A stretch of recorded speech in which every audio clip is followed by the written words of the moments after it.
Hello दोस्तों, मेरा नाम मनीष गुप्ता है। आशा करता हूँ कि आप लोग बहुत अच्छे होंगे और मैंने बीटेक मैकेनिकल इंजीनियरिंग से की हुई है। तो दोस्तों, आपने मेरा पहला लेक्चर जो था अर्थमेटिक पे उसका जो इंट्रोडक्टरी लेक्चर था, बेसिकली आप लोगों ने वो अच्छे से देख लिया होगा। तो इस लेक्चर में मैं क्या करूँगा, मैं परसेंटेज की बहुत जो बेसिकली जो यूज़ होते हैं बहुत ज़्यादा, मैं उन सारे परसेंटेज को लेके आया हूँ आपके सामने और आशा करता हूँ कि आप लोग इसको अपने नोट्स में बहुत अच्छे से लिखेंगे। एज़ वी डिसाइडेड कि हम लोग परसेंटेज से स्टार्ट करने वाले हैं, तो this is the crux lecture of percentage. और ये जो होगा वो पूरी अर्थमेटिक में यूज़ होएगा। ऑलरेडी मैं आपको ये चीज़ बता चुका हूँ। अच्छा देखो, इसमें कुछ बताने लायक है नहीं, बहुत कॉमन सी चीज़ है। जैसे कि लिखा हुआ है 1/2 50%। मतलब देखो, एक तरफ ये क्या लिखा हुआ है, ये लिखा हुआ है फ्रैक्शंस, ठीक है, और उसी के सामने उसका परसेंटेज वैल्यू दे रखी है, ठीक है। तुमको दोनों तरह से याद होना चाहिए। 50% कितना होता है, 1/2। 1/2 क्या होता है, 50%, ठीक है। 1/3 33, 1/3%। अच्छा, ये कैसे का कुछ लोगों को समझ में नहीं आ रहा है कैसे हो रहा है, तो मैं आपको एक दो एग्जांपल दिखा देता हूँ। जैसे कि आपको ये दिख रहे होंगे एग्जांपल्स, सॉरी। जैसे कि 50% है, ठीक है, वेरी बेसिक क्लास 6 मैथ।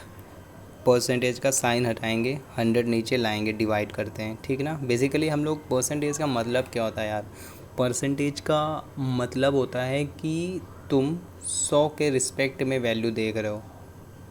हाँ, समझ में आनी चाहिए। जैसे हम बोलते हैं कि 10% लड़के हाई स्कूल में फ़ेल हो गए, तो मतलब क्या हुआ इस लाइन का, इस लाइन का मतलब ये है 10% लड़के क्या हुए हैं, हाई स्कूल में फ़ेल हुए हैं। तो अगर मान लो 100 लड़के थे तुम्हारे पास इन टोटल, उनमें से 10 क्या हो गए हैं, फ़ेल गए हैं, ठीक है ना, फ़ेल हो गए हैं। तो हम लोग क्या करते हैं परसेंटेज में, हम लोग 100 के रिस्पेक्ट में वैल्यू देखते हैं, ठीक है। और फ्रैक्शन में क्या करते हैं, हम लोग एक के रिस्पेक्ट में वैल्यू देखते हैं, ठीक है। तो दोनों देखने का नज़रिया अलग अलग है, पर देखते हैं तो हम नहीं लोग हैं दोनों चीज़ों को। तो जैसे कि मैंने बोला कि आपको मैंने बताया कि ये परसेंटेज कैसे आया है। ये परसेंटेज आया है आपका 50%, 50/100, 50/100 इक्वल टू 1/2, 1/2 आ गया, ठीक है। 20%, 20/100, 1/5, ठीक। ये चीज़ एग्ज़ाम में नहीं करनी हम लोगों को, ये एग्ज़ाम में बिल्कुल भी नहीं करना है कि हम 50% को 50/100 लिख के 1/2 लिख रहे हैं। तभी मैं बोल रहा हूँ ये चीज़ आपको डायरेक्टली याद होनी चाहिए। जैसे 16 2/3% है, तो इसको अभी तक कैसे करते थे लोग, करते थे 16 × 3, है ना। इसको आप क्या करते थे, नॉर्मल एक उसमें बनाने की कोशिश करते थे, नॉर्मल फ्रैक्शन जो होती है, ठीक है ना। ये आंशिक है, तो 16 सही 2/3% लिखा हुआ है। इसको आप कैसे करते थे, 16 × 3 करते थे, 48 + 2 मतलब 50/3% लिखा हुआ है ये, ठीक है। 50/3%, परसेंट हटाया तो 50/3 बटे में 100 और आ गया, तो तुम 50/100 को तुमने 1/2 किया, 1/6 आ गया। कॉमन है, ये करके देख लेना आप लोग, कोई दिक्कत नहीं है, ठीक है।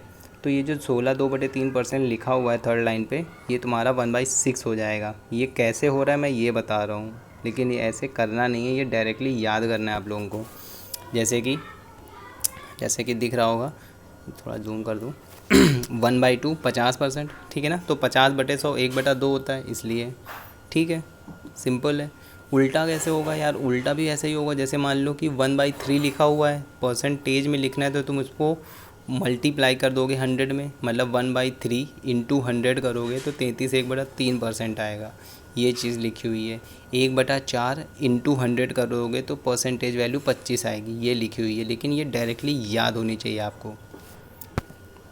अच्छा, कुछ ट्रिक्स वगैरह में जाना अच्छी बात तो नहीं होगी, बट स्टिल मैं थोड़ा सा एक हिंट दे रहा हूँ। जैसे कि 1/2 देखो 50% है, उसका हाफ़ कर दो, 1/4 आ गया थर्ड लाइन। 50 का हाफ़ 25%, 25%।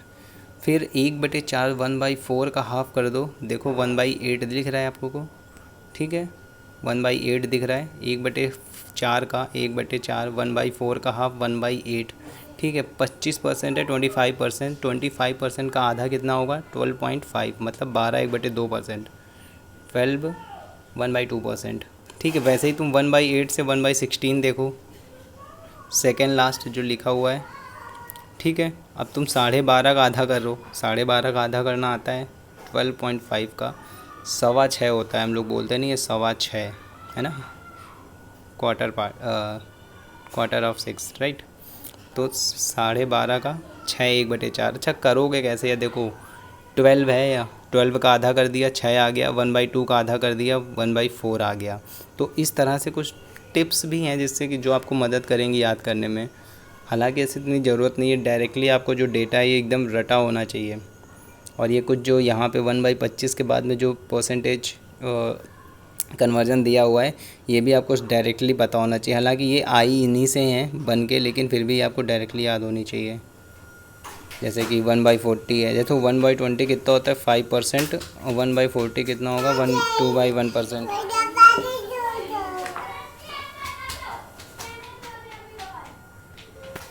ठीक है, सॉरी वो थोड़ा बच्चा है मेरे घर में। 3/8, ठीक है, 3/8 भी याद करना है, 37.1 1/2 5/8 4/7 ऐसे सारे हैं। और ये नीचे 73 × 5 एक्चुअली ये मल्टीप्लिकेशन होता है, 365 होता है इसका आंसर 365। ये आपको सीआई में यूज़ होगा, हालांकि अभी कोई लेना देना नहीं है। तो ये इतनी चीज़ें आपको अच्छे से लिख लेनी है, एक बारी आप देख लीजिए इसको, स्क्रीनशॉट ले लीजिए यहाँ पे, और अच्छे से आपको लिखना है। पेपर थोड़ा सा गंदा है, I am so sorry for that, actually पानी लग गया उस पर इस वजह से, ठीक है। ये चीज़ आपको अच्छे से याद होनी चाहिए बिल्कुल, ये क्रक्स है परसेंटेज का, मैं बता रहा हूँ आपको। बहुत अच्छे से दिमाग में बसा लो, एक दिन में नहीं याद होगा, 2 दिन में नहीं होगा, लेकिन एक दिन ज़रूर याद हो जाएगा आपको। 15 दिन लगेंगे हार्डली, तुम डेली सुबह उठ के एक बार इसको देख लो, सिर्फ गो थ्रू हो जाओ, दिमाग में बस जाएगा, आई गारंटी, ठीक है। अच्छा ये जो रेड स्केच में लिखा हुआ है ना, ये जो जैसे कि 1/6 16 2/3 2/3 को अगर तुम पॉइंट में कन्वर्ट कर रहे हो, जैसे कि अभी बहुत सारे क्वेश्चन क्या हो गए हैं एसएससी एग्ज़ाम में, क्या करते हैं वो लोग 16 2/3% ना दे के 16.66% दे देते हैं, या फिर कोई उसका मल्टीपल दे देते हैं। तो आपको ये चीज़ भी देखनी होगी अभी, ठीक है। तो जिनमें मैंने रेड वाले स्केच से लिखा हुआ है तो ये सारी चीज़ें भी पूछी जाती हैं, तो ये भी आपको याद होना चाहिए। और ये चीज़ यूज़ कैसे करनी है वो हम लोग अब देखते हैं, ठीक है। नेक्स्ट जो होगा हमारा, नेक्स्ट जैसे कन्वर्ज़न होगा मेरा, ठीक है, फ्रैक्शन से परसेंटेज में हम लोग कन्वर्ट करेंगे अभी। ऐसे 1/5 1/5 जैसे आप लोगों ने लर्न कर लिया कि 20% होता है, मैं मान के चल रहा हूँ आपको 1/5 पता है, ये तो डायरेक्टली दिख भी रहा होगा आपको कि अगर इसमें हम क्या कर दें 1/5 को कन्वर्ट करना है परसेंटेज में इंटू 100, 20 आ गया, 20% हो गया, ठीक है। 1/5 पता है तो 3/5 निकाल लोगे ईजिली, ठीक है।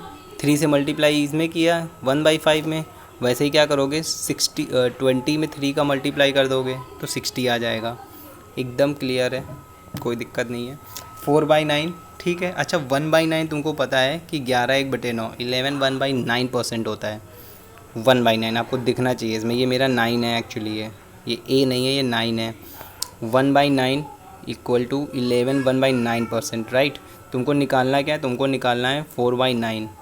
तो हम लोग करेंगे क्या, 4 से मल्टीप्लाई कर दो यार, तो 11 × 4 44 हो गया। और ये जो देखो ये जो ऊपर लिखा होता है 1, इसमें भी क्या करना है हम लोगों को 4 से मल्टीप्लाई करना है, क्वाइट ऑब्वियस है, ये मल्टीप्लिकेशन आपको आता होगा, इतना मैं मान के चल रहा हूँ कि 11 × 4 44 और इंटू 4 इसमें भी करेंगे 1 भी जो ऊपर दिया हुआ है। तो ये तुम्हारा कन्वर्ट हो गया फ्रैक्शन से परसेंटेज में। अच्छा ये देखो जब ऊपर वाला जो मतलब न्यूमरेटर, मतलब क्या बोलते हैं हिंदी में, अंश जो है, न्यूमरेटर या अंश जो है वो छोटा है, अगर बड़ा होगा तब क्या करोगे, देखो एक चीज़ तो फॉर श्योर है कि ये 100 से तो ऊपर आने वाला है, ठीक है। जैसे 12/7 है, तुम्हारा दिमाग इस तरह चलना चाहिए कि 100 से बड़ा आएगा। तो हम इसको लिख क्या रहे हैं, इसको हम लोग लिखेंगे क्या, देखो इसको हम लोग लिखेंगे क्या, इसको हमने लिख लिया, जैसे 12 है तो 7 7 + 5 = 12 हो गया, 7 + 5 12 होता है, सबको पता है, ठीक है। तो 7/7 1 आ गया, 1 + 5/7 हो गया, ठीक है। 7 + 5/7 तो 7/7 1 + 5/7, एकदम कॉमन सी चीज़ है, कुछ उसमें वरी करना जैसा नहीं है। अच्छा जो ये 1 लिखा हुआ है आपका, ठीक है, एक तो क्या है यार, 1 100% होता है, ठीक है ना। अगर तुम इसको कोई एक 1 लिखा हुआ है तो उसमें 100 से मल्टीप्लाई करोगे तो 100% आएगा। एकदम ईजी है, ठीक है ना, इसमें कुछ ऐसा सोचना नहीं है।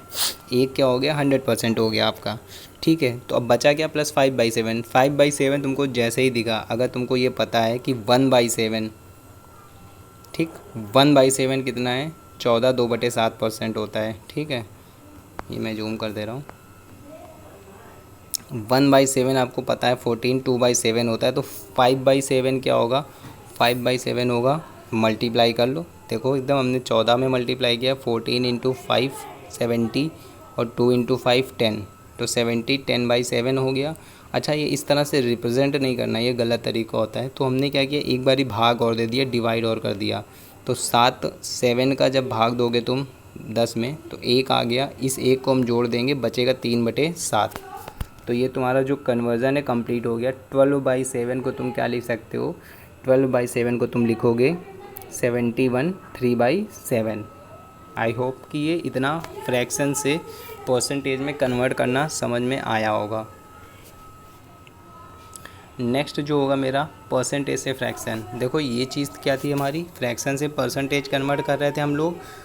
अच्छा, ये दोनों ही चीज़ें हम लोगों को एग्ज़ाम में बिल्कुल नहीं करनी है, ये हम लोग एकदम डायरेक्ट करेंगे इसको, ठीक है। और इसी के लिए हमको क्या करना होगा, क्वेश्चंस टाइम बचाने के लिए ऐसा कर देंगे हम लोग, ठीक है। अब देखो जैसे तुम्हारे सामने लिखा हुआ है 366 2/3%, ठीक है। जब तुम इसको देखोगे तुमको इसमें 2-3 चीज़ें दिखेंगी, ठीक है। देखो हमको देखना क्या है, ये जो 2/3 लिखा हुआ है, ठीक है। तो उसको तुमको देखने के लिए देखो, तुमको 2/3, ठीक है, ये तुम्हारा किस में आता है, 16 2/3% में आता है, ठीक है। या तो 1/3 और किस में आएगा, 33 1/3% में आएगा, या फिर 8 1/3% में आएगा। देखो 3% में ये तुम्हारा होता है, 1/3 आता है इसमें, ठीक है। तो अब तुम में से इसमें चेक करना होगा, तुम सबसे पहले 300 पहुंच जाओ, 300% प्लस 66 2/3%, ठीक है।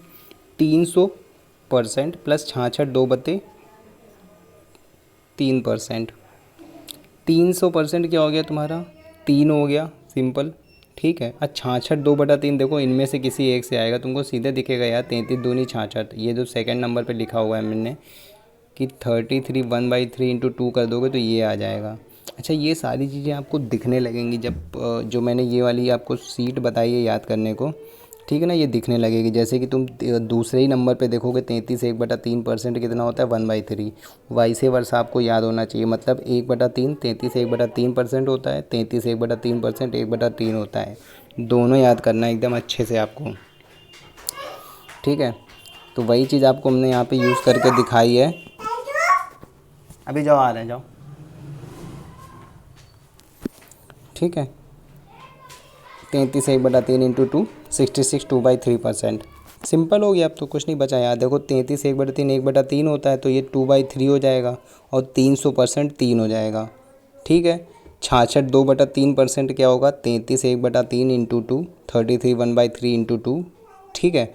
और 33 1/3 1/3 होता है, तो इसमें तुम 2 से मल्टीप्लाई करोगे, 3 + 2/3 कितना हो गया, 11/3, सिंपली हो गया आएगा ये। अब नेक्स्ट चीज़ क्या होगी, नेक्स्ट चीज़ होगी आपकी 457 1/7% को क्या लिखोगे, वैसे ही सेम। देखो जैसे ये 57 1/7% है, ये 400 है। 57 1/7% आपको मैंने ऑलरेडी बताया है कि याद होना चाहिए। 57 1/7% कितना होगा, 4/7 होगा, ठीक है। 57 1/7 कितना होगा, 4/7 होगा, ठीक है। ये भी डायरेक्टली आपको याद होना चाहिए। तो सीधे सीधे आप लिख दोगे 57 1/7% को 4/7, ईजी है, ठीक है, कोई दिक्कत नहीं है। अच्छा, इसको भी निकालना है तो तुम निकाल सकते हो, हालांकि ये डायरेक्टली याद कर लो यार, ज़्यादा सही रहेगा। इसको निकाल सकते हो कि तुम, जैसे आपको अगर पता है, ये तभी मैंने डायरेक्टली भी लिख दिया। अदरवाइज जैसे आपको लिखना है तो 1/14 7 1/7 होता है, फिर उसमें तुम 4 से मल्टीप्लाई करोगे तो वहाँ तक पहुँचोगे, उसके बाद जाओगे, ठीक है। आखिरी क्वेश्चन मेरा क्या होगा, आखिरी क्वेश्चन है मेरा यहाँ पे 191 2/3%। इसको तुमको कन्वर्ट करना है फ्रैक्शन में, ठीक है। वैसे ही तुम्हें 2/3 फिर से जैसे दिखा तो तुम्हें कुछ चीज़ें दिखेंगी, जो मैंने राइट साइड पे लिखी हुई है 16 2/3%। ठीक है, इसमें देखो 2/3 दिख रहा है, 33 1/3%, 1/3 दिख रहा है, 8 1/3% दिख रहा है। अच्छा, जैसे ही तुमने सोचा कि 8 1/3% अगर मैं इस पर जोड़ दे, मान लो 191 2/3% में 8 1/3% तुम जोड़ दोगे 200% आएगा। ठीक है, ये कैसे आएगा? अगर ये चीज़ सारी विजिबल होनी चाहिए आपको। अब जैसे ये मैंने लिखा हुआ है यहाँ पे, जैसे ये देखिए आप लोग 191 2/3 लिखेंगे हम लोग। 191 2/3% को क्या लिख सकते हैं? 191 + 2/3, है ना। ये कोई भी तुम जो फ्रैक्शन होती है उसको इस तरह से लिख सकते हो। बस वही लिखा है मैंने, 8 1/3 को 8 + 1/3। अब देखो 2/3 + 1/3 इटसेल्फ कितना हो गया? 1 हो गया। ठीक है, 2/3 + 1/3 1 होगा यार। और अब इनको तीनों को जोड़ दोगे 200 आएगा। ठीक है, ये चीज़ ना एकदम ओरली करनी है, कुछ टाइम नहीं लगना चाहिए इसको करने में। अब तुम समझ गए, इसको क्या लिख सकते हो? इसको लिख सकते हो 200% जो कि 2 होता है, माइनस का 8 1/3%। ठीक है, तो 200% माइनस 8 1/3%, राइट। बस 8 1/3% तुमको पता है, 200% पता है। ठीक है, 8 1/3% उसी लिस्ट में देखो, वही लिस्ट जो मैंने सबसे पहले आपको दिखाई थी। आपको देखना चाहिए 8 1/3% कितना होता है। ये देखो लिखा हुआ है बड़ा सा बीच में, 8 1/3% कितना होता है? 1/12, राइट।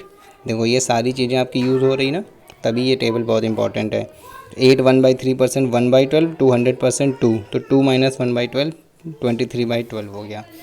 अच्छा, ये कन्वर्ज़न क्यों इम्पोर्टेंट है ये हम लोग दूसरी क्लास में समझेंगे। अब हमारा ये जो देखो, जो मेरा था एकदम क्रक्स था परसेंटेज का, जो हार्ड कोर परसेंटेज। इस तरह के क्वेश्चन आपके एग्ज़ाम में नहीं आएंगे, बट स्टिल ये चीज़ें अगले क्वेश्चन में आपके यूज़ होंगी। जो पेपर में एग्ज़ाम्स में क्वेश्चन आते हैं उनको हम इसकी मदद से कितनी ईजिली कर पा रहे हैं ये आपको समझ में आएगा। इसके लिए आप देखना लेक्चर नंबर 2, जिसमें क्या होगा, अब हार्ड कोर क्वेश्चन स्टार्ट हो जाएंगे परसेंटेज के। जैसे क्वेश्चन एग्ज़ाम्स में आते हैं एसएससी, रेलवे, बैंक, ठीक है, तो वो क्वेश्चंस जो आने वाले पेपर होंगे वो क्वेश्चंस में वो उसमें आपको दिखाई देंगे। Thanks for watching, stay tune दोस्तों। आप प्लीज़ अब वो लाइक, शेयर और कमेंट कर दीजिएगा अगर आपको जैसा जो लगता है। आई नो अभी थोड़ी सी प्रॉब्लम है लॉकडाउन के दौरान, so we will improve for sure. And thanks for watching guys.